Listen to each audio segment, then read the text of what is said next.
Hey guys, it's Kitchen Spoon here. What the fuck?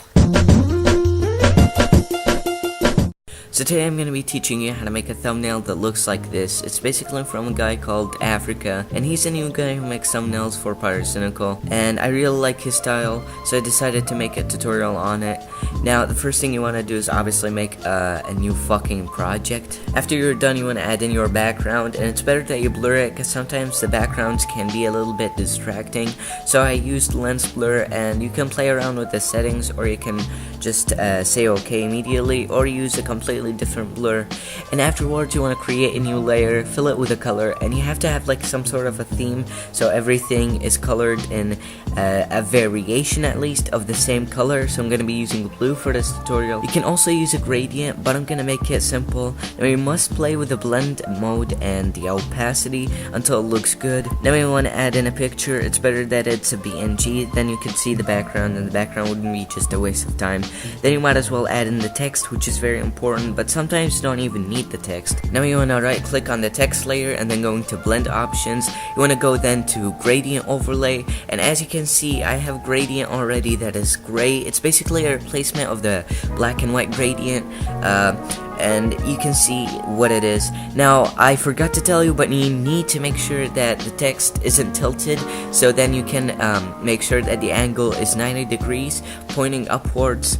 Then you want to play around with the scale and the opacity. Then you want to go to color overlay, and then as I said, we're going with a blue theme right now, so you want to go and blend and play around with the blend options. I'm gonna choose lighten, it's the best one, and then go play around with the opacity a bit until you feel comfortable and until you kind of have a similar look to this.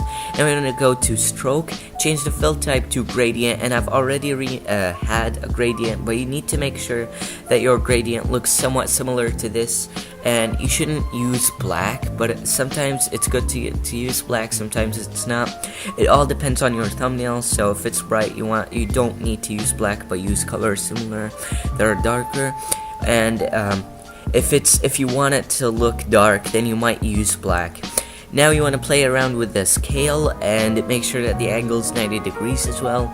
Now I decided to try and add in an inner glow, but that didn't look as good, so I removed it. I mean, you can still add inner glow, but you need to play around with it until you figure out a good look that is much similar to Thafnine's thumbnail. Now when you're done, all you need to do is close that window and then right click on the text layer again and choose copy layer style. Then you want to go to the other text and right click on it and click on paste layer style. This is basically gonna skip the whole entire process, but you still want to go back to the blending options, however, for the second layer, and then you want to change the stroke of it until you make it thinner and make it similar to the first bigger layer. Now after you're done, all you need to do is right click on the text layers and clicking on rasterize layer style. Now it doesn't really do much, it just turns the text layers into actual PNG layers, and it doesn't really change much, honestly. It's better to keep them as text layers, but I just changed them.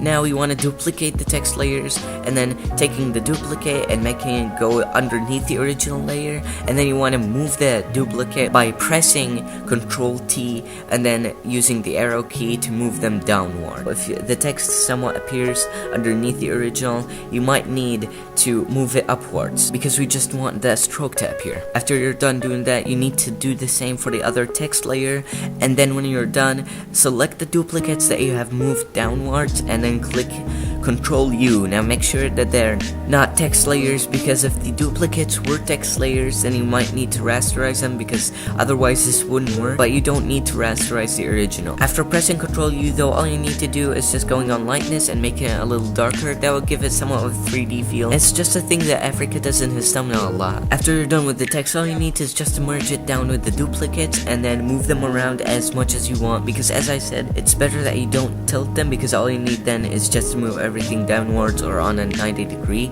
and then when you're done you can move them around as much as you want. You also don't need to actually merge them down, you can also group them and then move the group around. Now it's better that you tilt the text a little bit and then move it a little to the right, because that would look much better. Now one thing that you need to know is that you should fill up your thumbnail with the text. Like resize it and everything. And it's much better that when you're trying to resize your text to click on that thing, you need to toggle it on.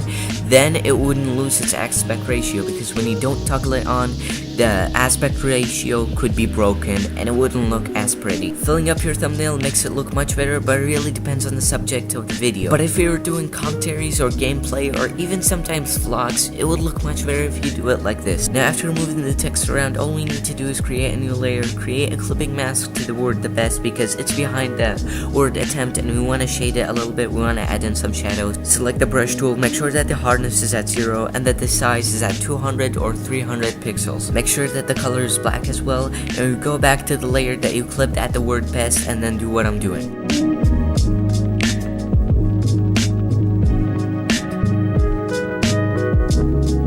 Create a new layer and clip it to Africa and add in black underneath the text again so it would give a shadow, and change the opacity a bit until it looks like an actual shadow. Go back to the layer that we added the line on and then add in a little line behind Africa here so it would look like he actually has a shadow as well. You want to go back now to Africa and then create a new layer. Make sure that the new layer has a clipping mask to Africa, and creating a new layer might cancel the clipping mask for the shadow that we added for the word attempt, so you might need to create the clipping mask for the shadow all over again. After you're done clipping them, all you need to do is go back to the new layer that we have created and add in a new gradient, add in the same gradient that we have used for the strokes. Obviously doing the same as I just did. Play around with the opacity and the blend options until you get the same results as mine. Now there's a last step. It's a very small detail. I'm pretty sure you haven't noticed in his thumbnails. Now it's much better that you render the effects from After Effects, because that's what Africa did, but this graphics pack looks really similar to his. But notify me if you found a graphics pack that looks much better than this one. But anyways, open up the graphics pack and copy paste the effects from there onto your thumbnail. Basically do like what I'm doing right now. Play around with the opacity and the blend options until you get the same results as this, and you're done. That's all you needed to do. Yeah, subscribe for more shitty garbage,